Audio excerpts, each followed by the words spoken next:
ድንግል ማርያም መንገዴን አሳውቂኝ፣ አባት ጋር አሳውቂኝ፣ ከዚህ ዓለም አውጪኝ፣ የተለወጠ ሕይወት ስጭኝ፣ የተሸከምኩትን በደል አራግፊልኝ፣ የሠራሁትን ኃጢአት ንቃይልኝ፣ ከልጅሽ ጋር አስታርቂኝ፣ አፈር ሳልገባ ሰው አድርጊኝ ይባላል። አንድም የኢትዮጵያ ሕዝብ ሆይ አፈር ከገባህ ዓይን ከፈሰሰ ሰውነት ከፈረሰ በኋላ እጸድቃለሁ አትበል።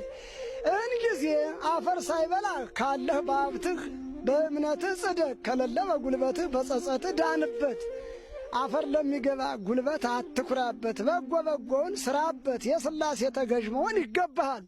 የቤተ ክርስቲያን አሽከር መሆን ይገባሃል። የጠንቋይ አገልጋይ ከመሆን አይጸደቅም እንጂ ታንቆ መሞት ይሻላልና እንላለን። የኢትዮጵያ ሕዝብ ሆይ እወቅልኝ፣ እንድትመለስልኝ ምኞቴ ነው። ለሀገር መሬት እንድትበቃልኝ፣ ያለኸው አገር እንዳትለቅ፣ እንዳትጨቃጨቅ፣ ሕቂመ በቀል እንድትርቅ፣ የታመምከው እንድትነሳ፣ ታመህ የተናገርከውን እንዳትረቅ